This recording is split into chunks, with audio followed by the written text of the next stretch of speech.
It is now time, so really want to welcome everybody.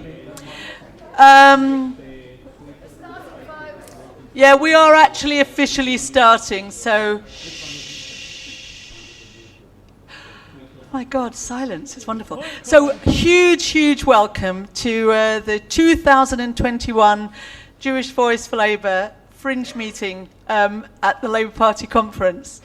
When we started planning this meeting, our main focus, and it still is our main focus, was the big concern that the super focus, the ultra focus on, apparently on antisemitism by the Labour Party has eclipsed, shall we say, the fighting against racism towards black people, against Islamophobia, and against the Gipsy, Roma and Traveller community. And that was the real focus. And then lots and lots of other things started coming and happening to left-wing Jews, and you'll see placards around that, for example, 11 of the 18 Jewish Voice for Labour committee members have been under some sort of notification. And as if that wasn't enough, just today, I, as co-chair, and I'm a delegate, actually got expelled overnight, even though I was a delegate yesterday. But I really want to make it clear, and everywhere I'm speaking about that, it is not about me. It is not even really about Jewish Voice for Labour. It is about an attack on the left, because only the left have ideas that can deal with the crises that are facing working class people.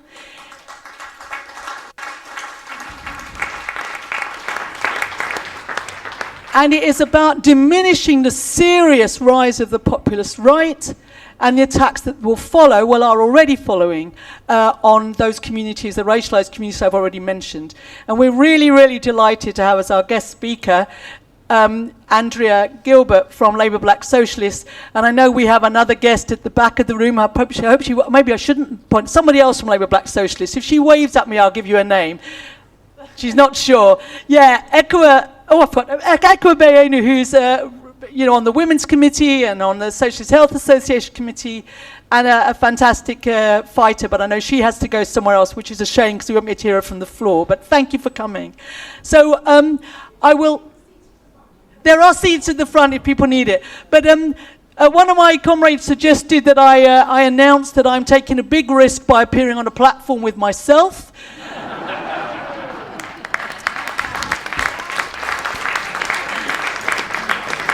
I have to say that wasn't my joke, but that's great. But actually, it is time. It's well past time to take those risks. So I thank my comrades on the platform who are taking their own risks, but because we are not supposed to appear on platforms with people who are expelled. And we're supposed to know in advance that somebody might be expelled or the organisation might be proscribed.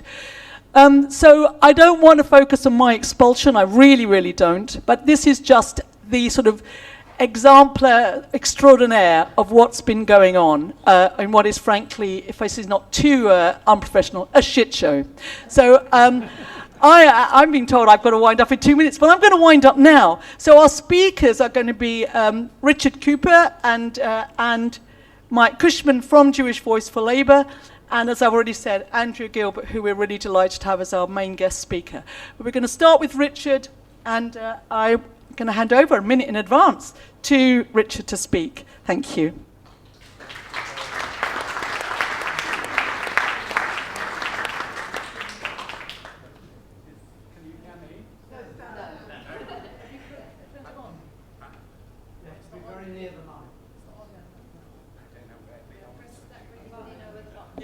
Is that on?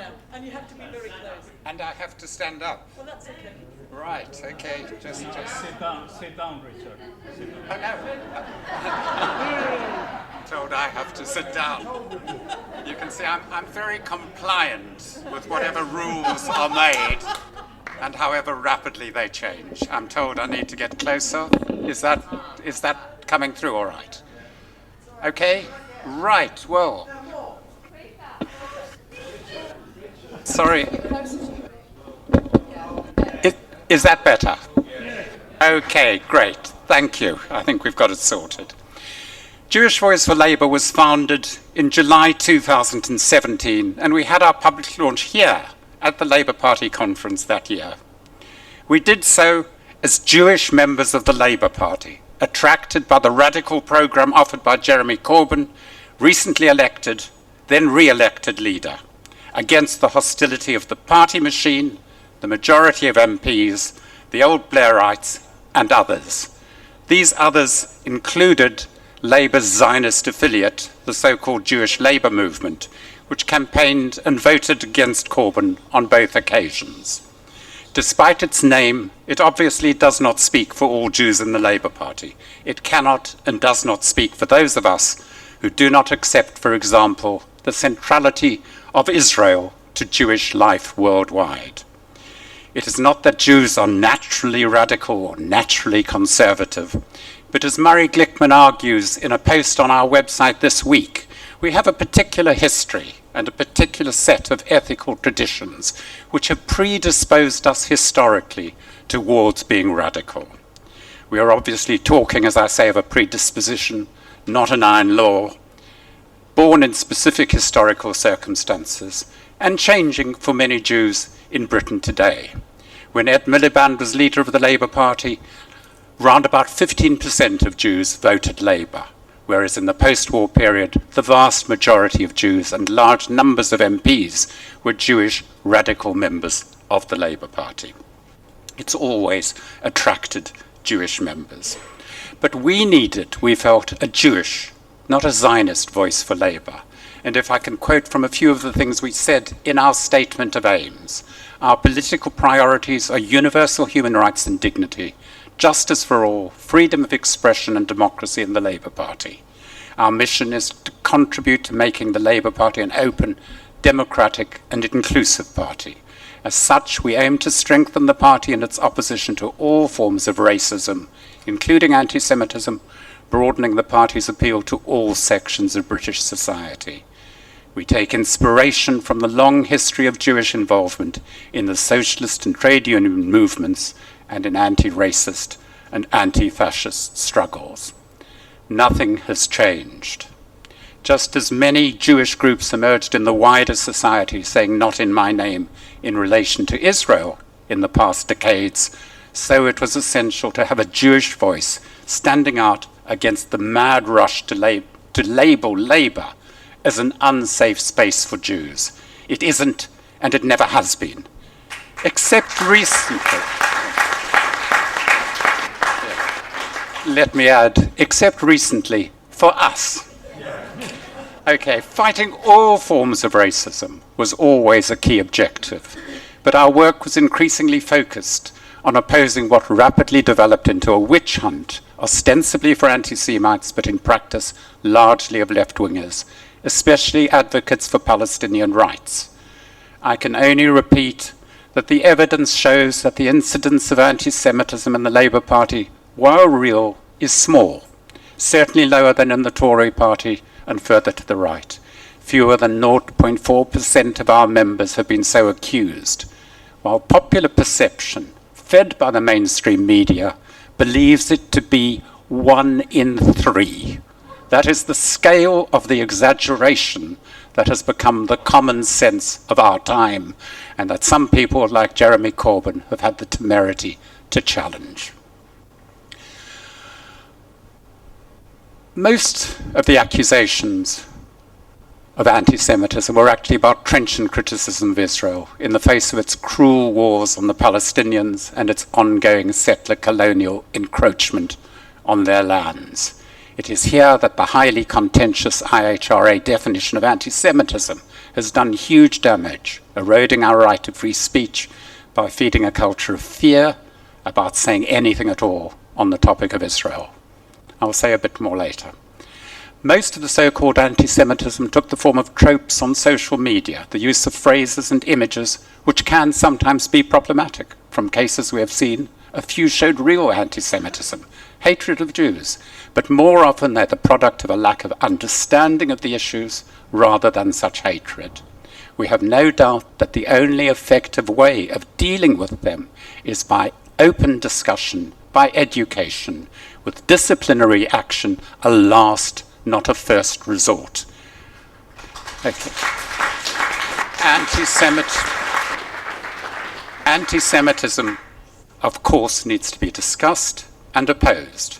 The Jerusalem Declaration on Antisemitism, drafted recently by 200 plus Jewish studies academics worldwide, is a good place to start. Antisemitism, it says, is a form of racism, racism towards Jews, and defines it like this: anti-Semitism is discrimination, prejudice, hostility, or violence against Jews as Jews, or Jewish institutions as Jewish. It offered this in response to the widespread adoption of the EHRC definition, saying that the latter's effect, by bringing certain kinds of criticism of Israel into the definition of anti-Semitism, had been to sow confusion and generate controversy, hence weakening the fight against anti-Semitism. And when Labour had the temerity to interpret the EHRC definition, which it adopted under enormous pressure with a code of conduct to make sense of it, Labour was accused of being anti-Semitic for even daring to question what had arisen as a working draft document and was and is now treated as Holy Writ. There is no doubt that definition has had a chilling effect of discussion on Palestinian rights, precisely because they can't be discussed without mentioning Israel. Who dispossessed the Palestinians? You cannot begin to tackle that question without treading on dangerous ground in the Labour Party today. What it has done is to render criticism of Israel suspect, likely to be anti-Semitic, unless and until you prove it is not. Let's try to put anti-Semitism in the context of racism in general, including anti-Palestinian racism in our society and our party, and look how Labour has chosen to tackle it. The evidence overall is patchy, but overwhelmingly concludes that prejudice is rife in our society, widespread in our society, of all kinds, that anti-black prejudice, anti-Muslim prejudice is enormous and widespread in the society. I'm not going to cite statistics to prove it, but I think we all know from experience the truth of this. It's clearly a problem in the Labour Party. Labour's response at every turn has been to focus, for instance, on the disruptive effects of the Black Lives Matter movement, the threat to law and order of the demolition of the Colston statue in Bristol, for example, not its liberatory potential. Black members feel increasingly disenchanted within the party and further dismayed, as we all are, by the failure to publish the Ford report into the institutional racism in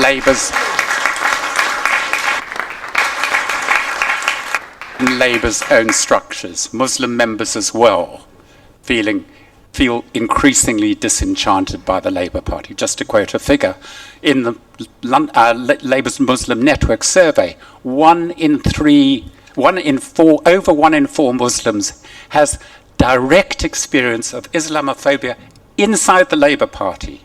Over 1 in 3 has witnessed instances of Islamophobia inside the Labour Party.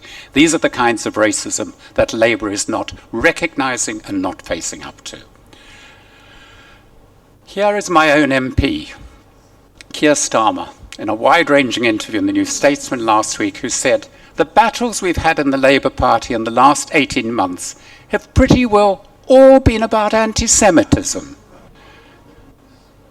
They're set up and described as a left-right-centre battle. They're not. I said I was going to tackle anti-Semitism, and we've had to take action." This period covers, remember, the leaked report, the recent Black Lives Matter upheavals, the David Evans bans on discussions, of the EHRC report, the purges on those who refuse to accept this diktat. And Evans put it this way: our responsibility to double down on anything that may cause members to continue to feel unwelcome and unsafe must take precedence over our rights at this time. Make who feel unwelcome and unsafe? Which of the many Jewish communities? Or do Evans and Starmer subscribe to the view, the anti-Semitic view, that there is one unified Jewish community with one view, that all Jews think alike? As a suspended member of JVL's committee, Tony Booth put it recently, by making rooting out anti-Semitism their number one priority, they establish a hierarchy of racism and discrimination, which is itself cringingly discriminatory against all vulnerable groups, including against Jews. It just so happens that the trawl for anti-Semites has, as far as we can see, largely netted Jews, including 11 of JVL's 17-member committee. It should be a bad joke, but it is real enough. It is incredibly painful for a single Jewish person to be accused of anti-Semitism, recalling the dark days of what real anti-Semites did to Jews in earlier times: open abuse, foul, life-threatening accusations, exclusion, physical violence, up to and including extermination. Just think, for example, of what that label of anti-Semitism means thrown at one of our committee members, Diana Neslin, an 81-year-old Orthodox Jew, widow, anti-racist all her life. Or of our friend Reva Joffe, a Jewish Labour Party member who died this week with the stain of an anti-Semitism allegation, false of course, hanging over her and without the ability to clear her name. And the many other Jewish activists, Stephen Marks, Joe Bird, Mike Howard, Jenny Manson, Leah Levine, Graham Bash, Heather Mendick, and many, many more. Does the Labour Party not have a duty to make the party a safe and welcoming space for them as well?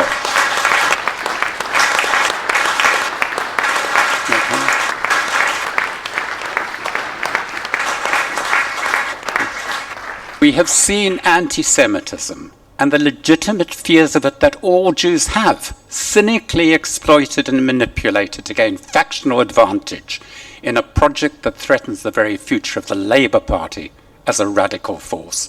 The so-called struggle against anti-Semitism is in reality largely a phony war, a cover for getting rid of socialists, an excuse for not dealing with the patently visible other racisms that pervade our society and inevitably express themselves in our party too.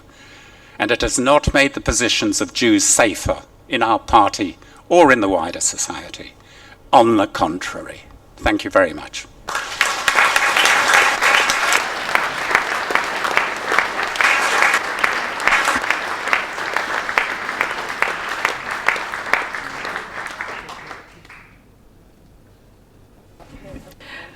I'm not going to make any comments about Richard's excellent contribution. Bear in mind, you'll be thinking of any contribution, but I think it's a really excellent lead-in to Andrea's really important contribution. And she's been asked to go and speak from the lectern because apparently the sound is better from there. So thank you, Andrea, for doing that. Andrea from Labour Black Socialists.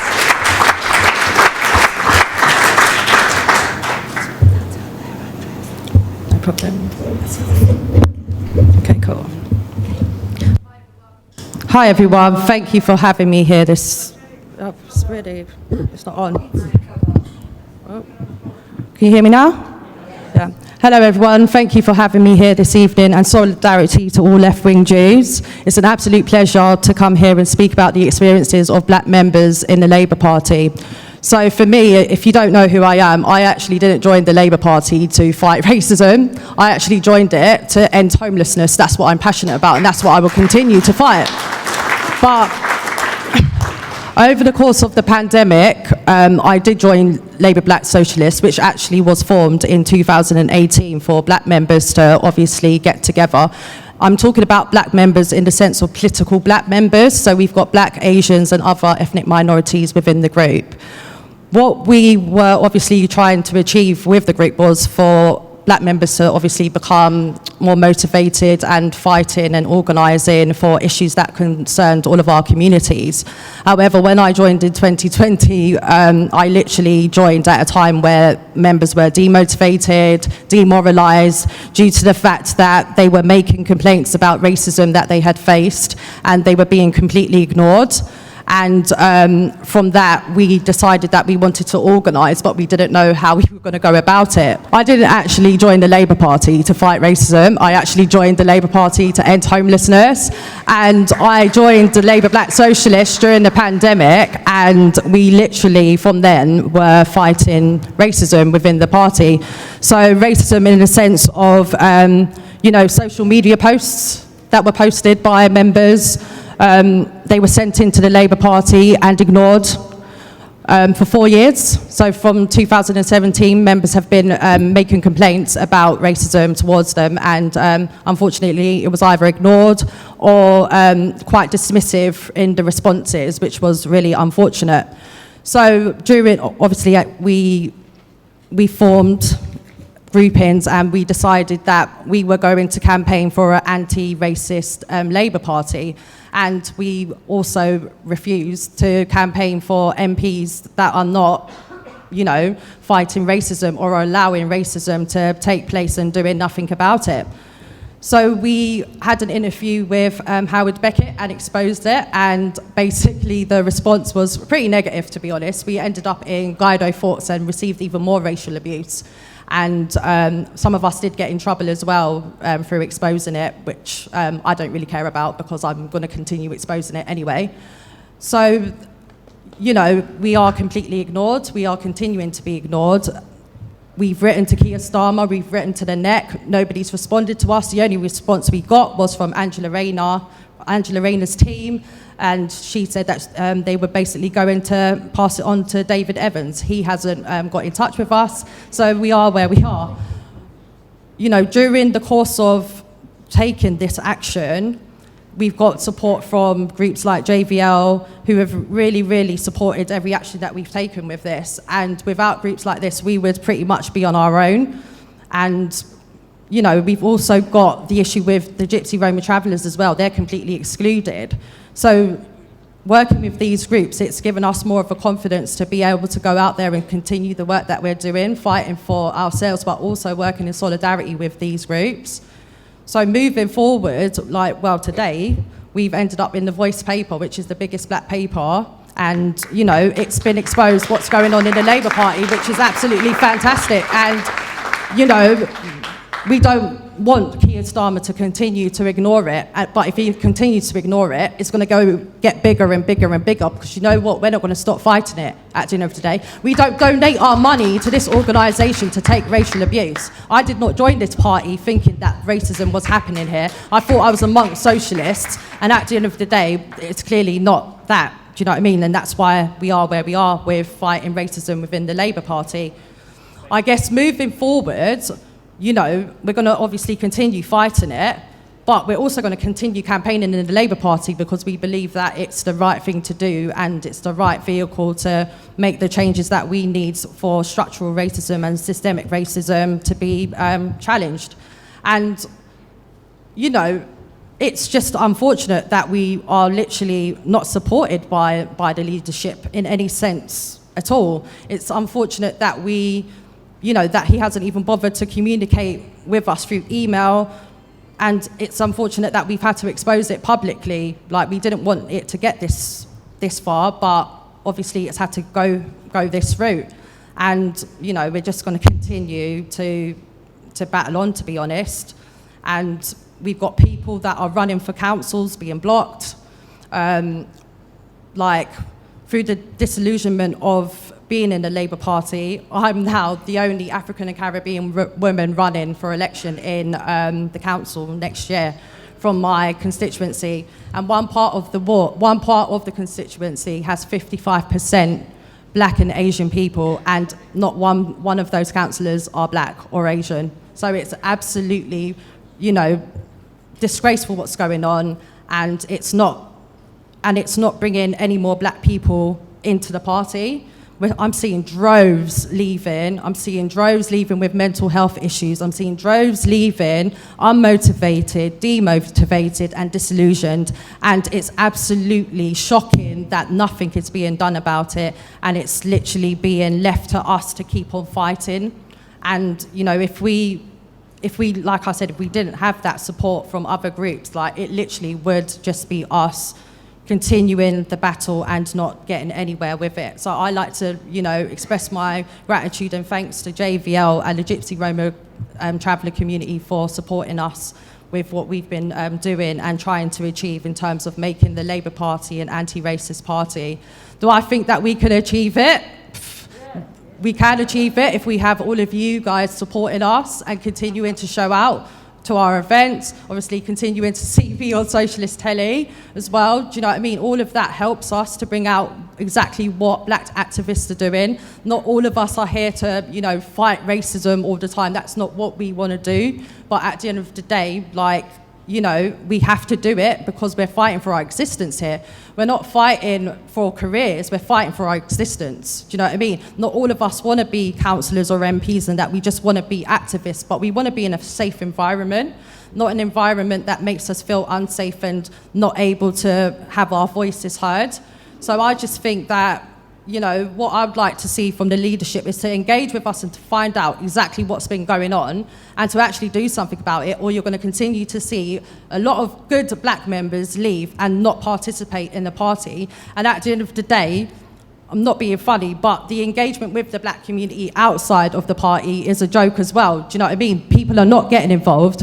So I've recently started a Black Wandsworth community group, and they don't have a clue who their councillors are. They don't have a clue who to go to if they need support. They don't want to get involved because nobody's engaging with them. So, you know, it's not just us you're losing. You're going to potentially lose the black community as well if you don't have people like us in the party. Do you know what I mean? It just doesn't make sense why you wouldn't want to deal with this situation, to be honest.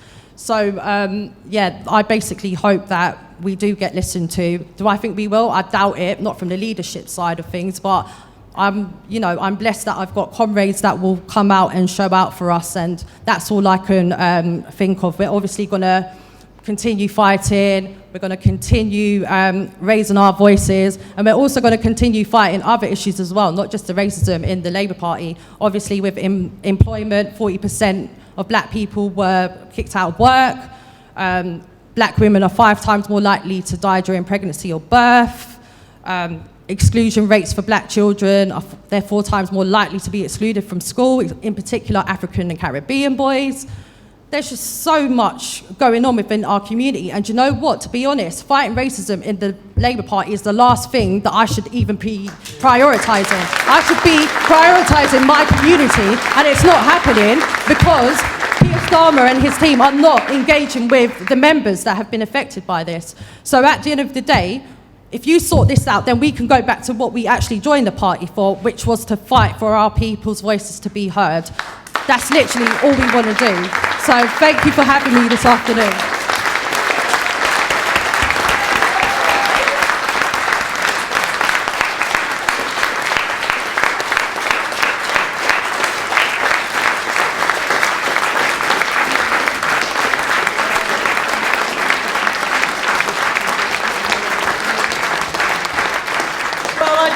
I need to say many thanks because you've seen the response. It was so important to hear that.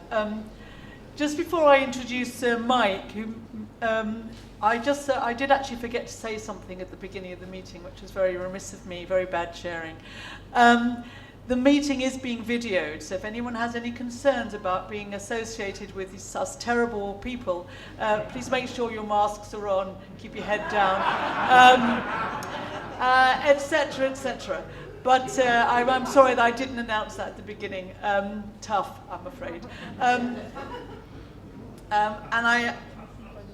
Oh yes, if people are sharing anything, our YouTube link is not working, but you can watch on Twitter via Facebook.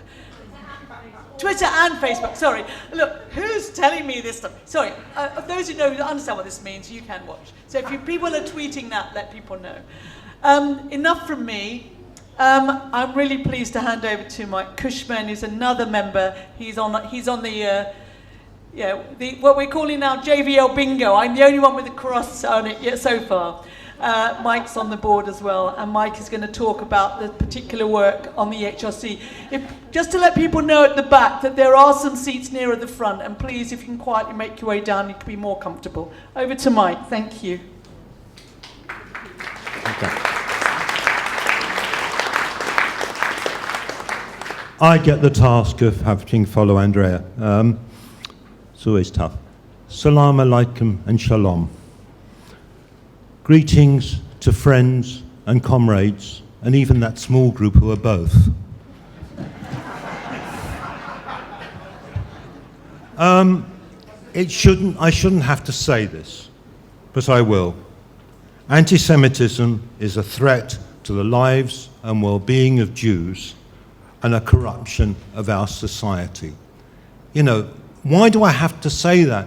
Because people believe that JVL and our friends don't care about anti-Semitism. That's an outrage. But the existence of anti-Semitism is not the same as that all of the ill-founded allegations of anti-Semitism are true.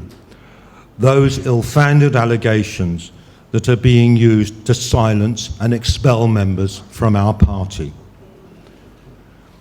I'm going to try and go very briefly through some major pieces of work that JVL has engaged in recently.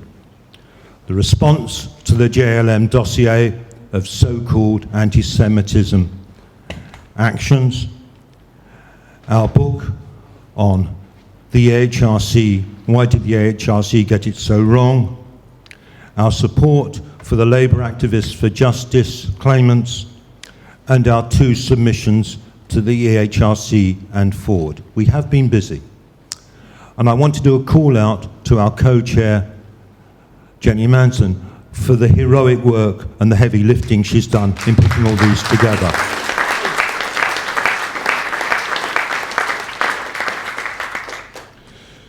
There have been repeated claims that talking about the exaggerated claims of anti-Semitism in Labour is denialism and anti-Semitic.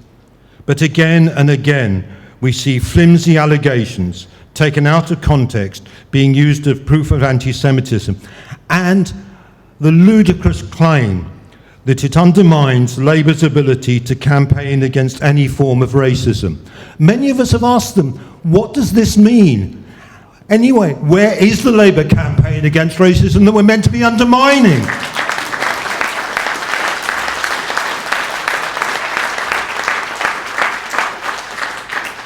The most comprehensive series of allegations that we have seen were in the Jewish labour movement's closing submission to the EHRC. We went through these in detail, 200 and more of them. Many were one-sided complaints about their critics with no substance and about innocuous behaviour. It was an outrage, but the EHRC deigned to take this seriously, even though it was a tissue of exaggeration and falsehoods. But our systematic deconstruction of this wasn't heard. This is the case time and time again. We combat falsehood with clear proof and evidence, and it's the falsehoods that are taken seriously, and the undermining of these, which is done with scrupulous rigour, is ignored. We had the case of Margaret Hodge, who came up with 200 instances of anti-Semitism in the Labour Party. It didn't take long for people to go through these and find it wasn't 200, it was 111 people. And of those 111, 20 were members of the Labour Party. So 200 becomes 111, becomes 20. Now 20 is 20 too many if they were true, but it is not widespread anti-Semitism as she cared to call it.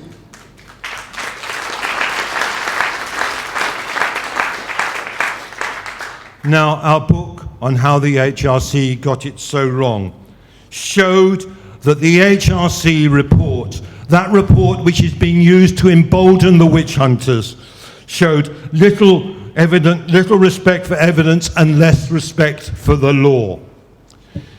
As Geoffrey Bindman, QC, in his foreword showed, instead of investigating the way the party was handling complaints, the Commission bound itself with the needless task of finding illegal contact by the party itself. It claimed to have found it in only 2 cases of harassment and 2 of indirect discrimination, all of which were highly disputable. There was the allegation that Pam and Ken were agents of the party, but any first-year undergraduate student of law knows that to be an agent of the party, you have to be acting on the party's behalf in accordance with the responsibilities given to you by the party. Neither Pam nor Ken were, even if their actions had been heinous, which they weren't. There was the allegation of political interference. We're a political party. Politics happens. Get over it. And anyway, the political interference they found was that urged by Jeremy and the Lotto team to speed up the investigation of anti-Semitism, not to hinder it. The people who suffered were those who were being accused, not the accusers. So, I mean, And then was the issue of the lack of training. Well, of course we need training. But unfortunately, the HRC overlooked the fact there was more training being done in the areas of anti-Semitism than any other area of racism harassment. They compared it with the training being given on sexual harassment, which we do need training on, but what they didn't notice was that training was all about procedural, how to handle cases, and nothing about understanding sexual harassment. There was training on anti-Semitism, but it wasn't the right training. It was only done by the leading academic institution studying anti-Semitism in the country. How outrageous! And this is the basis on which our party is being required to obey the edicts of the HRC, which is being used by Starmer and by Evans to run a tyrannical regime through our party that puts every one of us under threat for being socialists.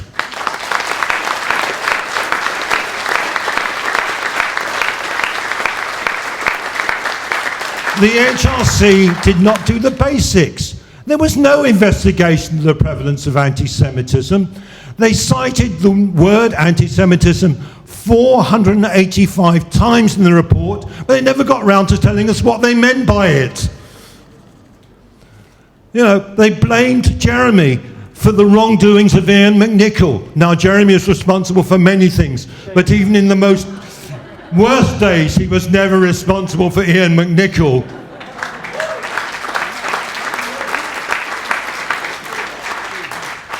Then moving on, we played our part in supporting the 8 Labour activists for justice claimants about the outrageous behaviour of the Labour Party towards them.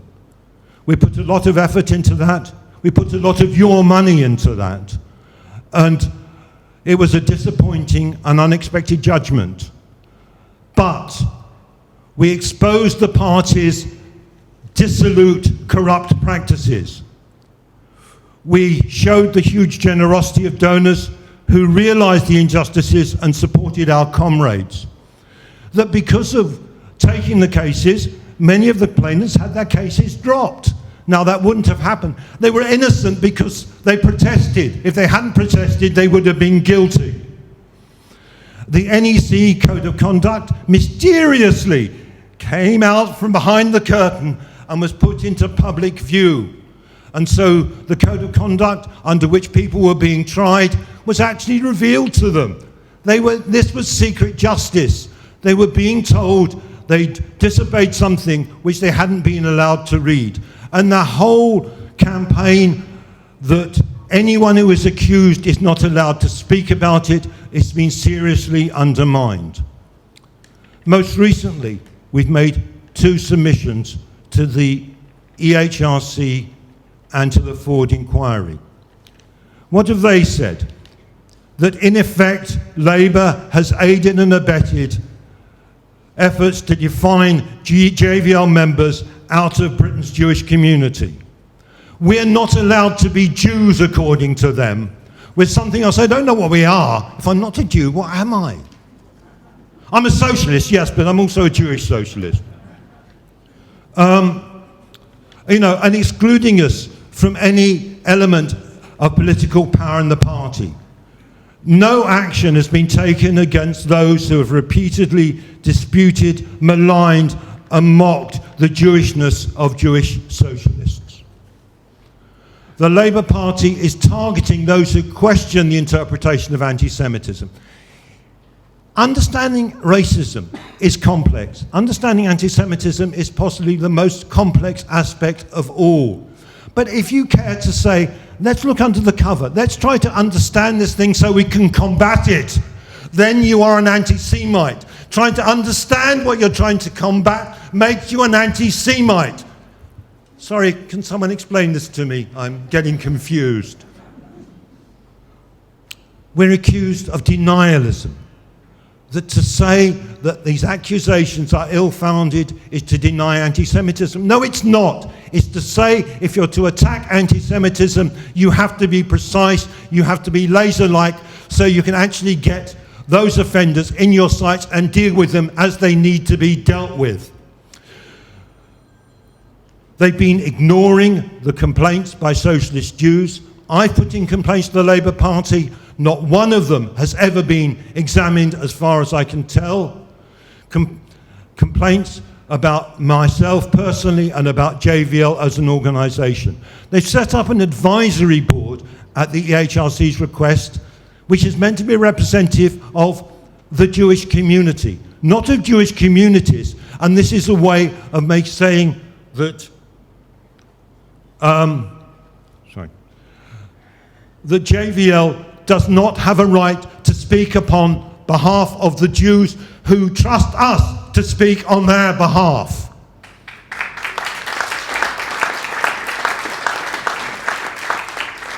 There's been the banning of JVL's education effort. This is education, it's not training. This is helping people to understand anti-Semitism so they can get on with the job of combating it at the times they confront it, whether rarely inside the Labour Party or more commonly outside it. And this report had 10 very detailed annexes. We've not heard from the EHRC or Ford about how they are going to deal with it. The second submission concentrated on disproportionality, the fact that Jewish Labour members are 5 times more likely to be accused of anti-Semitism than non-Jewish members. Think about that. Of the JVL full members, 32 times more likely. For those of us who are on the JVL committee, we are terrible people. We are 223 times more likely to be anti-Semitic than the average Labour Party member.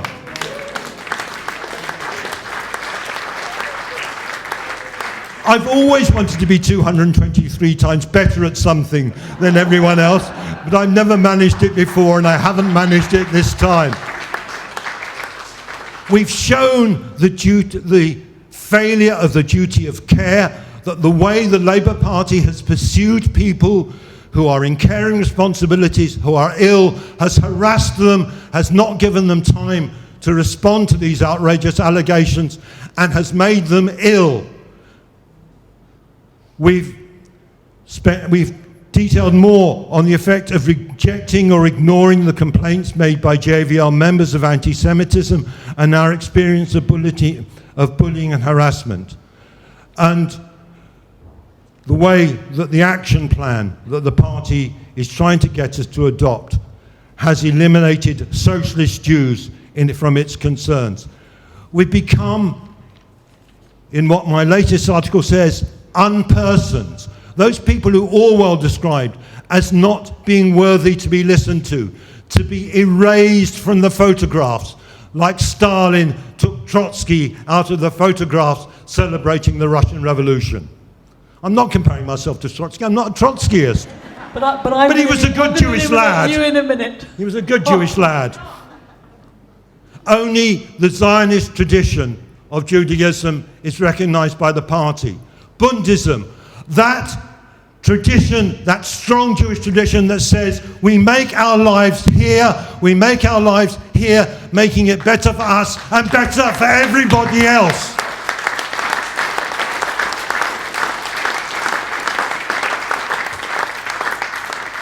But it's not about us as Jews. We're not making it all about Jews. What we are concerned about is how the attacks on us as anti-Semites has enabled the bureaucracy to grab extra powers and use these powers they've seized to suspend and expel a growing number of socialist members of the party on spurious grounds. Good activists, even trade union leaders, are not welcome in their own party. It's going to be a hollowed out party without obedient members. Why is anti-Semitism a special case? Our black and Asian comrades feel unprotected. Looking just at the leadership, Dawn Butler, Diane Abbott, Marsha de Conover, Asmana Begum, they've all been put through the ringers, and Starmer has not protected them. He's joined in the bully gang.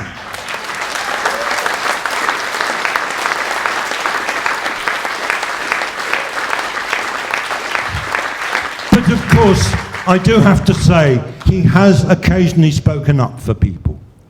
Trevor Phillips, Keith Vaz, those people who have done the most heinous things walk free because they will back this right-wing clique that thinks they own our party. Onward to socialism.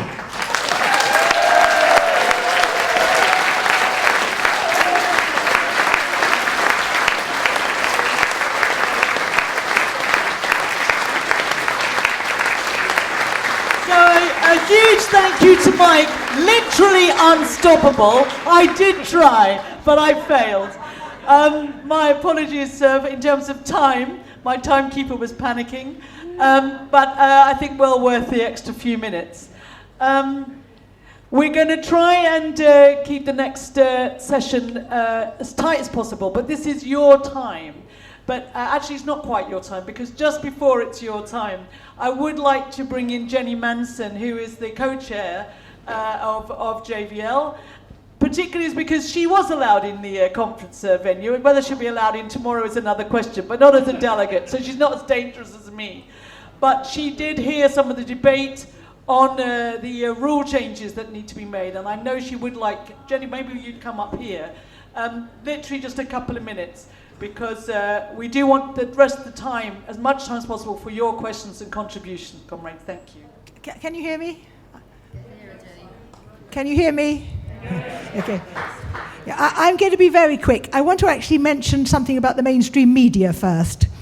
I mean, I have felt that the work I've done and Mike's done has been successful in the sense we put together some fantastic documents. Whether they've been taken into account is another matter, as Mike said. But getting any instance of this into the mainstream media, apart from wonderful Middle East Eye here, has been impossible. And I do want to acknowledge John McDonnell, who was here earlier. He wanted to say he was giving us support because he has managed to get our story into the mainstream media. But I want all of us to try to wonder, is it fear? There isn't a single major newspaper. I've been chasing them for 2 weeks now, 3 weeks, that will cover our story. And it's a lot. I can't speak like Mike speaks. I haven't got that rhetoric. But there's something about Jews who won't toe the line that terrifies other people. We are treated as if, as Mike has said in his article, I feel when I go on the BBC sometimes as if there's something so distasteful about me they can hardly look in the face. This is a Jew who's not doing what Jews are meant to be doing. And when I was interviewed by somebody, I won't name him, but a particular journalist, The Guardian, he started to ask me about various examples and did I think they were anti-Semitic. And I don't normally lose my temper. I'm rather polite, as you know, with journalists. And I said, you have no right as a non-Jew to be asking me as a Jew what shocks me. It is completely my issue.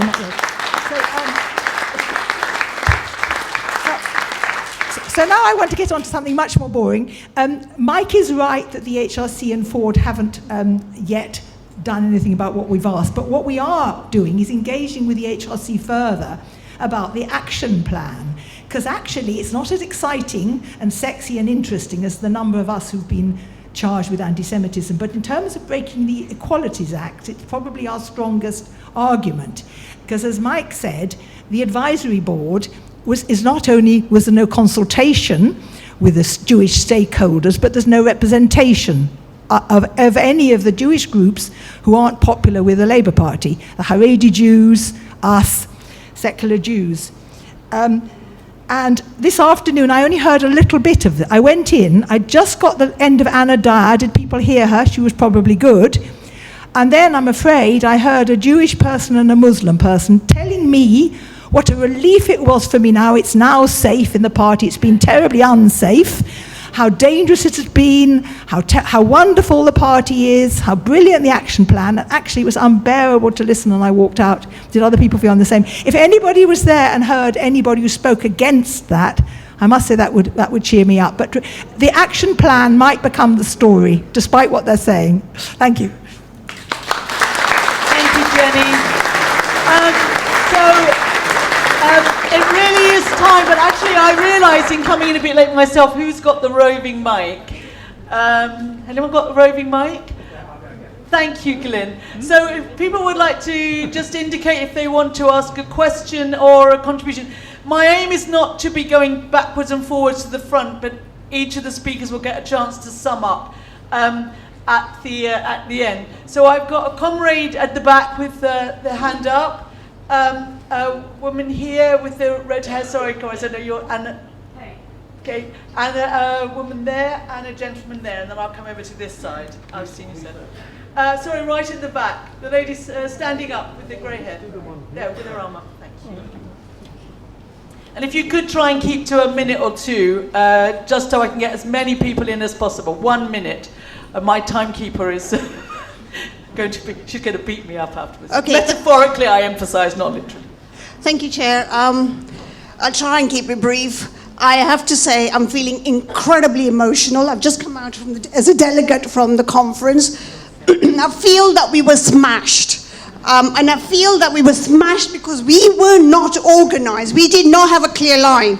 I mean, yes, we are in the minority there, but I have to say that I have two problems. One, I don't have a head for detail, and two, I'm kind of preparing to intervene on Black Lives Matter, so I was completely preoccupied with that. So with our delegation, which is a left delegation, I kind of left it up to them to organise me around what am I supposed to do in the voting. We were following the Momentum line. So Momentum is completely preoccupied with the voting on the leadership election. Turn up this afternoon to the conference, and I suddenly realised EHCR, whatever the thing, EHRC is on the agenda. And I am shocked, and I'm thinking, why have JVL not been handing out leaflets about this? Why have they not prepared us as the left to go in with some arguments? And we were smashed. The right wing were organised, and at one point the chair said, do we have any of the speakers? No, we didn't. There was nobody able to come up and make those arguments, because I just feel as if we need to be better organised. I'm just upset. I'm really upset. I feel demoralised. Comrade, because we'd like to know who you are. Anita Patel from Campbell Peckham. Campbell and Peckham, thank you so much. And the next is this comrade here with the red hair. Thank you. Should I stand up? Or? You don't have to if you want to. No. Yeah, okay. Kate. You hold the mic. Sorry. And you hold it close. If you would just say who you are, that would be Kate Adams from Canterbury CLP. I just want to say a couple of things. Thank you, JVL, for all the work you've done to expose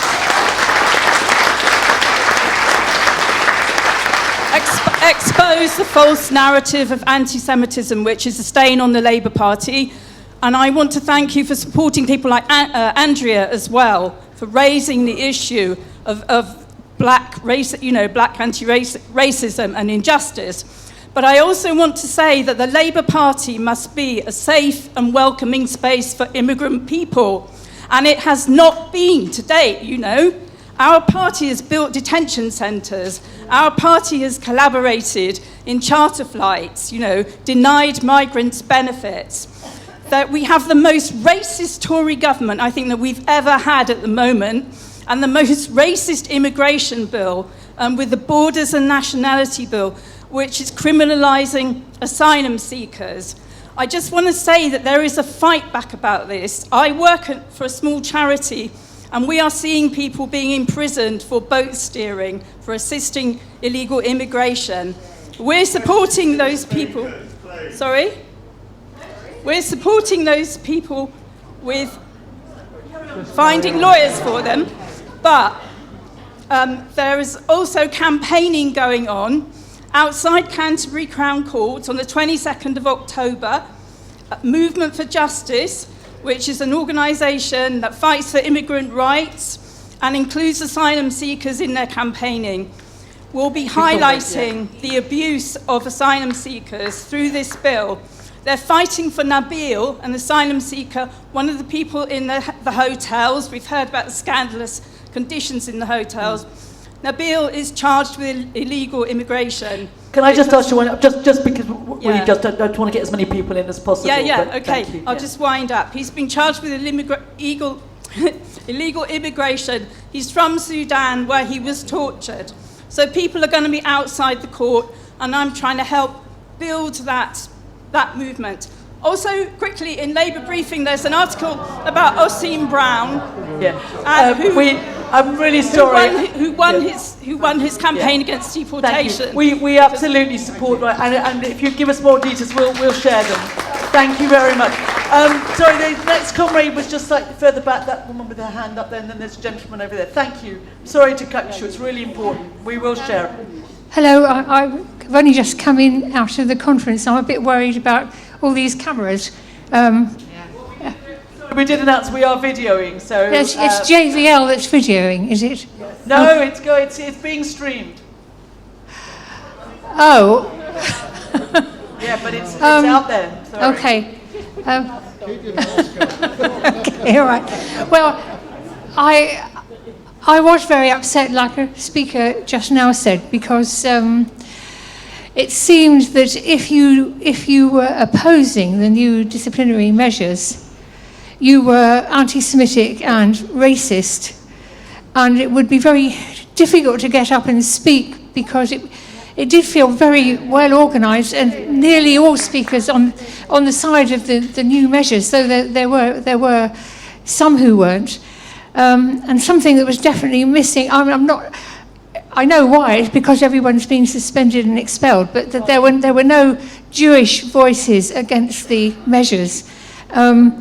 So I think that's the main thing I want to say, so thank you. Thank you. There was somebody in this corner over here, I think, yes, by the pillar. Thank you.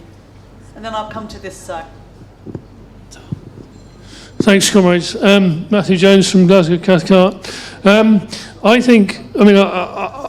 comrade was saying about, well, first of all, tribute to JVL for their campaign. I think it's great, and I think also to Leah, obviously, for to say her appalling treatment this morning. I think it's an indictment of the entire organisation of the Labour Party.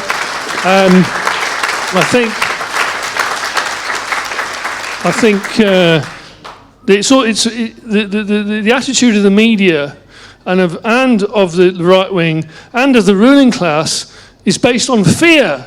They're afraid. They're afraid of socialists. They're afraid because of the Corbyn movement and the possibilities of socialists having power or some kind of influence in this society under conditions of extreme crisis. They're also afraid, obviously, of the decay of their own control, which we can see in the fall of Afghanistan. However awful the Taliban regime is, it is a symptom of the decay of British and American power, and they are desperate to maintain their control of the Middle East and other areas of the world. And so, this great campaign against the anti-Zionists is based on that fear, and we have to understand that it comes from their weakness and the fact that they're afraid. So keep going. Thanks. Thank you, comrade. I'm actually going to briefly bring in Glyn, if you could keep to 2 minutes, because I think your point follows on a bit from, I know that you want to make from this comrade, and then there's this comrade here, and a comrade at the back by the pillar. Then this comrade here, comrade back there, and then this woman here. Yeah, no, take your mic. Just take the mic. It's okay. No, you don't need to go to the lectern, Glyn. You've only got 2 minutes. Okay. Really, I'm going to be strict. 2. 1. 2. Okay. I'm Glyn Secker, Secretary of Jewish Voice for Labour, and I wanted to give a Jewish socialist perspective on this. As Mike said, we stand in the tradition of the Bund, the trade union and Jewish political movement in Eastern Europe, which played a key role in the Russian revolutions. As Mike said, the Bund rejected Jewish nationalism, and its mantra is Dok Hayet, here, now. This is where we fight for all for justice. As it says on the tin, we are always with the oppressed, never with the oppressor. It's a principle to which there can be no exception, and in particular which there can be no Jewish exceptionalism.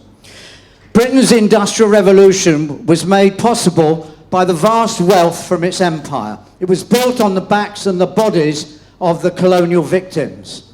It was in the empire with its resources and markets which underpinned its long development. The Labour Party started out as partners with the Liberals. Prominent amongst those was Cecil Rhodes. The empire, he said, is a bread and butter issue. If you want to avoid civil war, you must become an imperialist.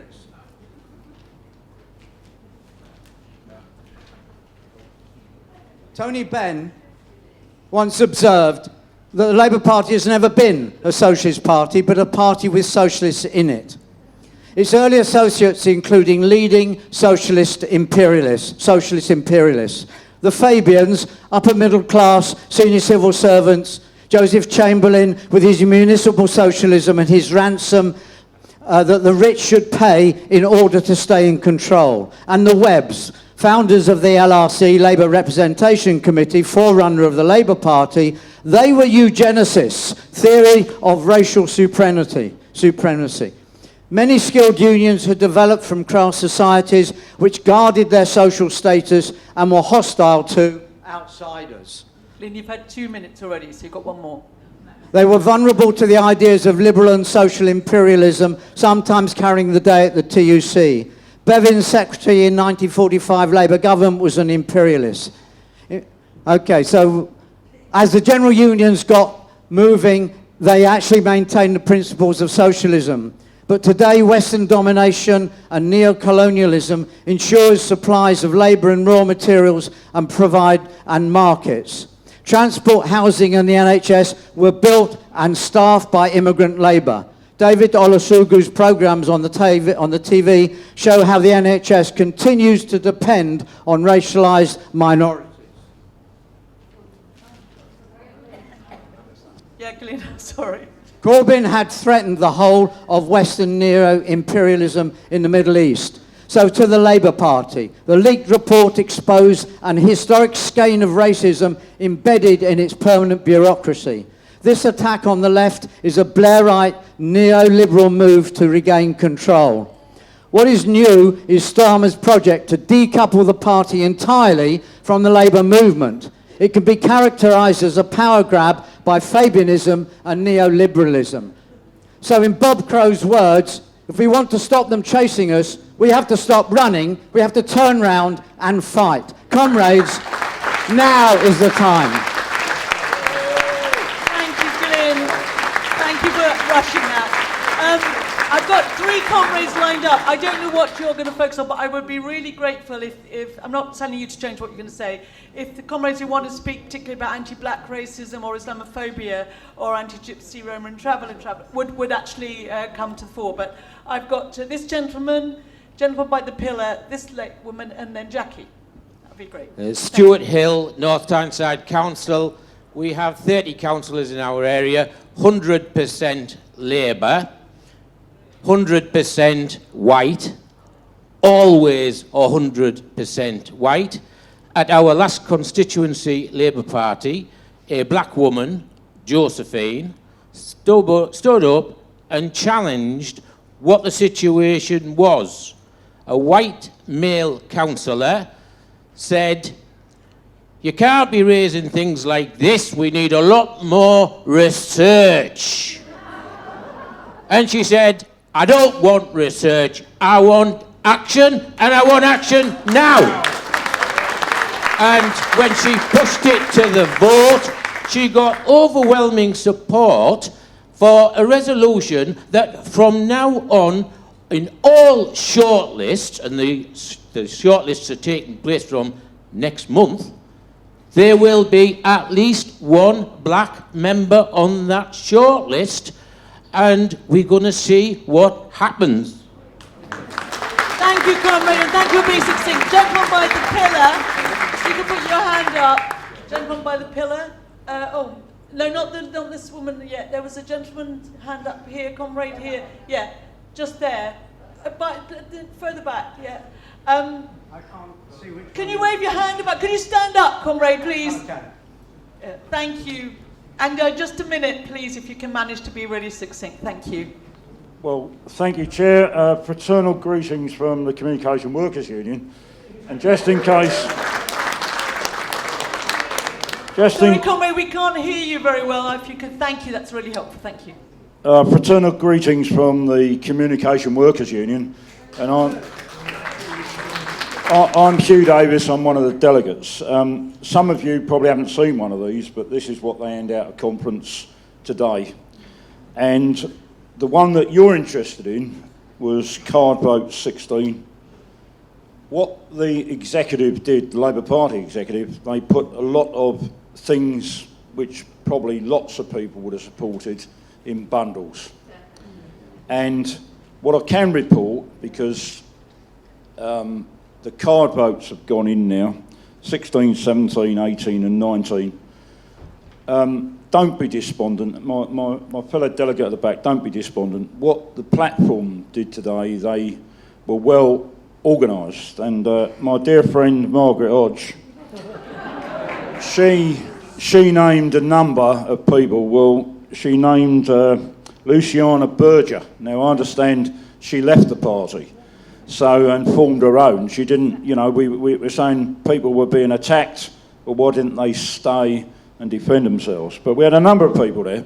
But what I can tell you all is both Dave Ward, who's the General Secretary of the CWU, and Mick Rack of the Fire Brigades Union both got in on the debate. It was quite heated at times, but both those trade unionists, well, my own General Secretary asked them to defer it because we hadn't had enough time, and Mike Rack went a little bit further. And I can assure you, there's a lot of people voting against number 16. Thank you so much. Come in. Sorry to make you run around. I'm sorry, a comrade at the front and then Jackie, who's just behind. So this comrade and then Jackie. Thank you. This comrade here with no red shirt. Oh, thank you. I've just come hot foot from the conference, and I'm in the same state of shock as my comrades here. Could you hold the mic really close? Sorry, yeah. Oh, that's better. I'd read the programme for today. It was my bedtime reading last night, just to familiarise myself with what was going to happen. And the EHRC was so small on the programme, I didn't even, it never dawned on me that that was going to be discussed in depth. People started arriving. The conference had been full, but not packed to capacity, and people started arriving. The press started arriving. Channel 4 News turned up. What's his name? Not Jamie Oliver. And they sort of just took, the meeting was overwhelmed. I felt claustrophobic. And the HRC amendments were then churned out. Now, I feel as if I've let you down because, I could have stood up and, as they say, Margaret Hodges was there, Ruth Smith, telling them what a terrible time all the Jews had had. And I wanted to say that I'm coming to a meeting of people who... I didn't realise that your chair, Leah Levain, was expelled just before the conference, so to stop her from speaking, obviously. So the conference was being given a totally wrong view of the situation, and it's criminal. Thank you. I'm sorry to wind up so fast. Thank you. And then thank you, comrade, very much. Jackie. My name is Jackie Walker.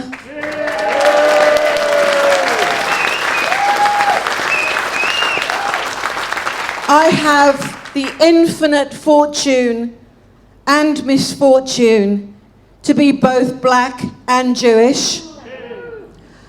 I have the greatest misfortune to have been a member of the most corrupt and racist organisation that my 68 years of life have ever seen me have to campaign as an anti-racist in, and that is the Labour Party. I am ashamed to have claimed this party as my own, but I also insist on my right as a socialist to fight for equality and to speak out for my allies, Jewish and black, and to say I will not stop and that I will not be silenced, and that the support that I have received from Jewish Voice for Labour is a light in what was a very, very dark 5 or 6 years, where the press and the powers that be conspired together to not just demonise me, but demonise everybody, black and white on the left. But we also have to remember that the nature of struggle is long. If you're Jewish, I sometimes make a joke of it, 2,000 years. If you're black, certainly hundreds. And what we know as blacks and as Jews is that they can gag us, they can chain us, they can besmirch our reputations, they can hunt us down, and we will rise again.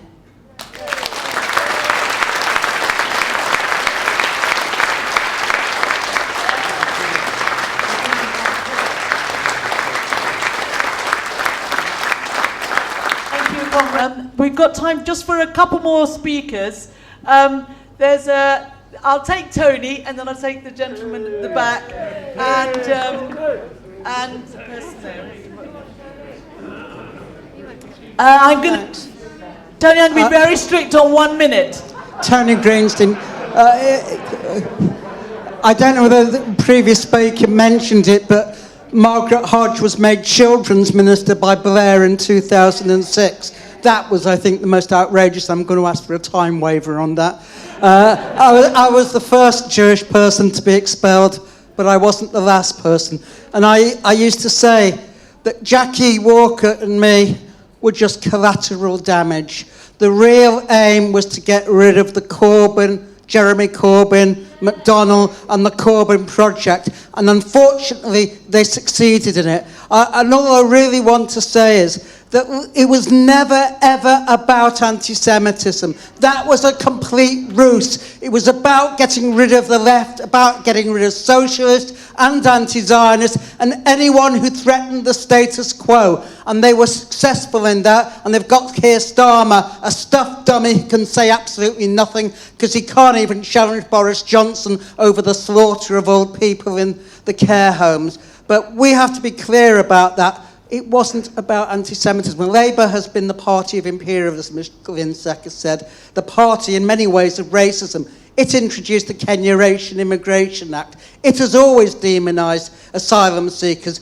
Hostile environment was Alan Johnson's invention, not the Tories. So let us be clear about that, and let's not continue to chase the rabbit of education. Of course, we know what the JLM are about. It's Israel. It's not anything to do with anti-Semitism. Thank you so much.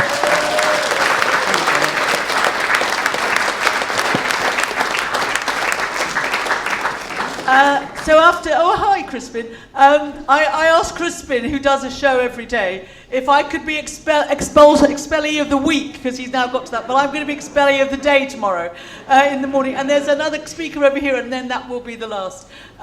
Crispin, thank you. Hi, I'm Crispin Flintoff. I was in the conference as a delegate just now, and I just wanted to come here and express solidarity with Jewish members who have been victimised by the Labour Party, people like Leah, who's not been able to get in and discuss what was was on the table today, I feel very uncomfortable as a Labour member and quite emotional because I also think that there's no way they can win an election with this kind of centrist party without activism, discouraging members, discouraging people who go out there to fight for their communities, and just run by lots of MPs and their staff who will say anything to get by. So they will say anything they're asked to say in a conference. And the intimidation in that hall was so unpleasant. It was like one of these epic films that I can't even remember. There's so many. It just felt so uncomfortable, and I just felt appalled, and I needed to come here to show solidarity. Thank you, comrade. And for those of you, I can't imagine anybody doesn't know, but Cushman has kept us all going through lockdown. Sorry, Glyn, you come on. There's one more person there with their hand up. Oh, and then I'll take take that person, and then this woman who's standing by the pillar. 1 minute each. Thanks, Glyn. Pete Furman, suspended member of Hampstead and Kilburn Labour Party. One of the many reasons for which I've been suspended is accusations of anti-Semitism. One of the things I want to say is thanks to JVL for all the support they give to those of us accused of anti-Semitism in answering those allegations. Not that it gets us unsuspended, but it is, the support you need. So solidarity with that and solidarity with Labour Party black sections as well. Labour Black Socialists. Andrea, I'll get it right one day. But the other thing I wanted to say, and it flows from what people have said about the session in conference, although I can't go in, is, of course, the accusation of anti-Semitism, untrue or true for that matter, for socialists, it's one of the worst things you can accuse people of, being racists. And it does intimidate so many of our members that they feel they can't speak out because they will get accused of that racism as well. And that's part of what's been going on with these wild allegations, and they're often wild allegations. I'll give you one simple example. The first time recently we got accused of anti-Semitism in our CLP was 2016. The JLM, and we have quite a lot of leading JLMers, including Mike Katz in our CLP, they put forward a rule change to conference, a precursor of what they put forward later about anti-Semitism. And Chakrabarti had just started the inquiry into anti-Semitism in the Labour Party. I got up and said, well, maybe we should defer this rule change until we hear what Chakrabarti has to say. We were immediately accused of anti-Semitism for that. That is how spurious some of the allegations are. And I thank the JVL for their support. Thank you. I really want to take the comrade over there, right by the wall, as the last speaker from the floor, and then we'll do winding up. And then don't leave because there's something very exciting at the end.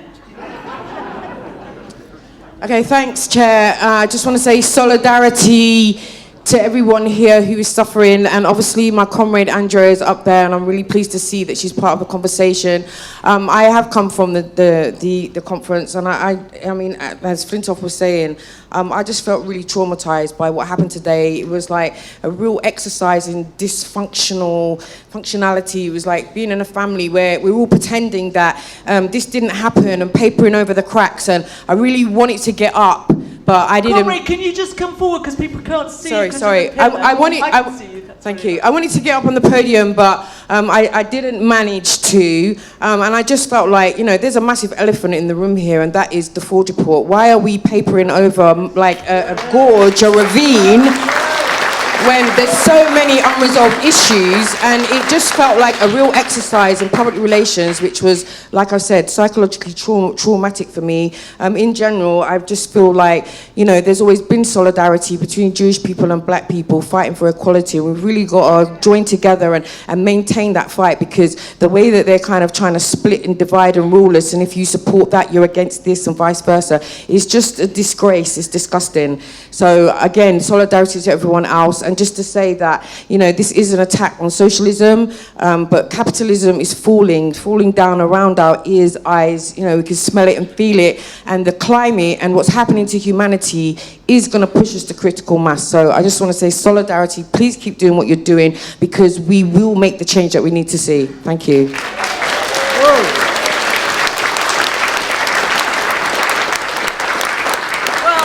By fantastic design or coincidence, that was the perfect floor contribution to end on.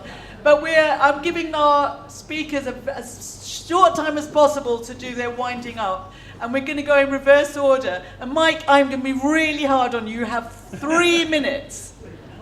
Literally. Alison will beat me up if I don't. She'll beat me up, that's even worse. I really want to start with a guilty secret. Back in the 1970s, when Margaret Watson, as Margaret Hodge then was, first became a councillor in Islington, I ran a training session for the new councillors, and so I'm responsible for Margaret Hodge's political development. I confess. Safe space. As membership secretary of JVL, I get the letters from members. I have dozens of messages from Jewish JVL members who have left the Labour Party because they do not feel safe in the Labour Party as Jewish socialists. It's not a party that represents their values, it's a party they think will dump on them if they speak the truth to power.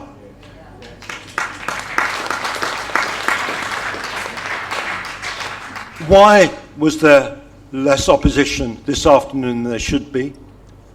Because the meeting was rigged. Because in my constituency, I'm sure like many others, the selection for delegates was corrupt, was aided by the region to make sure that socialists were not present in that room today. And if they did sneak through like Leia snuck through, they never stayed very long. But I really don't want to be talking about this today. I'd much rather be talking about Palestine. And what that's stopping us doing is stopping us talking about human rights abuses, about threats to life that are going on today and yesterday and will be going on tomorrow. When I do speak about Palestine, almost every time someone in the audience will say, "Thank you for saying that, Mike. I'm too frightened to say it." And that is the Labour Party we're in, one where people are frightened to speak what needs to be said. A luta continua.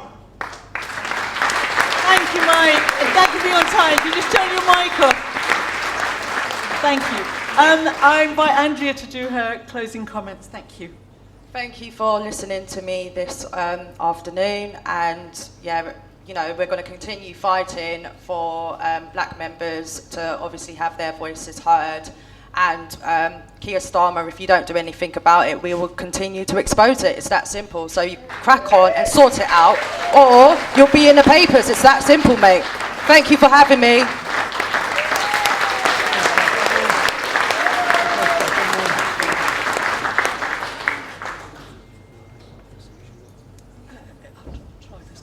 Andrea, thank you so much for coming, and thank you for being the most succinct closing speaker ever. So fantastic. So I'm going to give Richard a little bit more time. You've got a little bit longer, but I'm sure you won't be too long. Thank you very much. I'm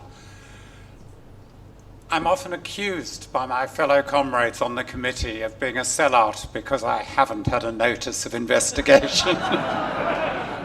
I can only apologise. I suspect tomorrow morning it may be in the post.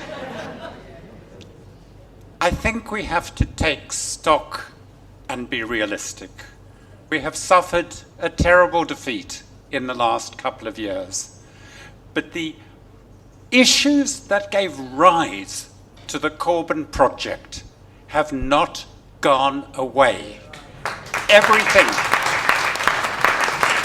that gave us hope, that fed our aspirations, that gave us encouragement is still there, but the issues are more important and more profound. The climate crisis is only one measure of the short time we have to transform the world we live in into a world in which people can actually breathe and people can actually live. We have got to take into account that many of us will not be fighting that battle in the Labour Party because we have been thrown out. Those of us who are still in the Labour Party, we believe must hang in there and must fight and work with those outside. The important distinction is not inside or outside the party, it is being involved in the social movements, in the struggle against racism, for the rights of asylum seekers, for a living wage, for decent housing, for the right to education. That is what Jeremy Corbyn was about, that is what the movement is about, and that is what JVL is about, as part of that movement, representing, as Glyn pointed out, a particular Jewish tradition, on the side of the oppressed and against the oppressors, fighting where we are. That is our home. That is where Jewish socialists need to fight. And we will be part of that struggle with you. And we urge those who can to fight within the party and to stay in the party and to oppose the corruption of the party and the hideousness of the Starmer regime. And just read the latest Starmer manifesto. That is 14,000 words of platitude. Platitude heaped upon platitude that has nothing to say about the real lives of ordinary people in our society. We have got to take that fight on wherever we can. I personally believe, and I think JVL is committed to, the fight against racism as being one of the most important components of that fight. And most of that struggle will take place outside the Labour Party, precisely because the Labour Party, who accuse Jews of undermining the struggle against racism, are not engaged in a struggle against racism. What struggle are we undermining? Where is the Labour Party in the important issues of the day? That is one of the most important struggles we have got to take up and we have got to respond to.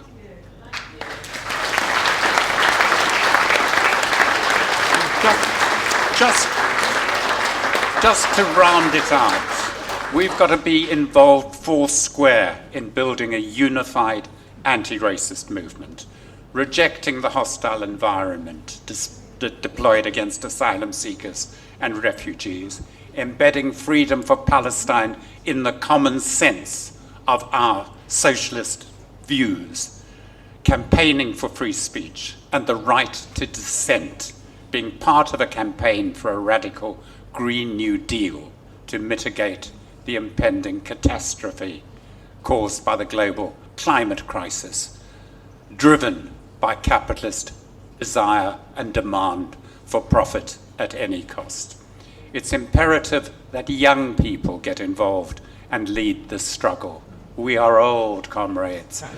We can make our contribution, but we cannot drive the struggle that needs to take place urgently. We will give whatever support we can in JVL to those who are engaged in the struggle, and we will oppose to our dying day the kind of way in which anti-Semitism has been weaponized in order to undermine the struggles we need to support, and which undermines ourselves as Jewish members of the Labour Party, of the Labour movement, of the wider society.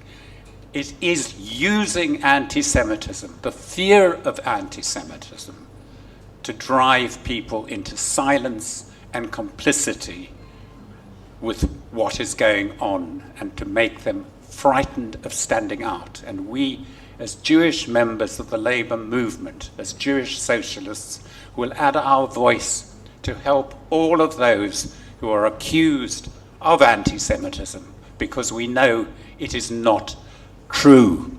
We oppose the real anti-Semitism, the ethno-nationalism that is taking hold in country after country and is already expressed at the heart of our Tory government here. And Labour ought to be standing out against that, ought to be opposing it, ought to be fighting it, and it is not. That is what we commit ourselves to doing. Thank you very much.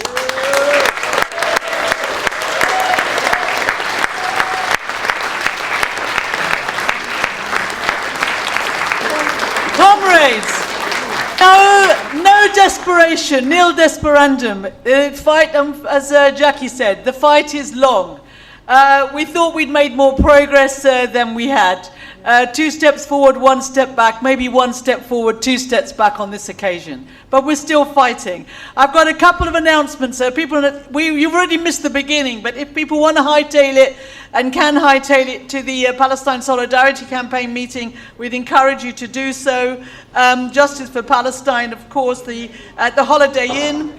I also want to announce well, I don't want to announce, but I want people to know that there are struggles going on, as Richard said, inside the Labour Party, inside those connected to the Labour Party through Labour Left for Socialism, but outside in organisations like the People's Assembly and Counterfire and many others. Now, I can see people hightailing it. Don't go yet, because there is a treat in store. I'm going to hand back to Mike, and get your money out.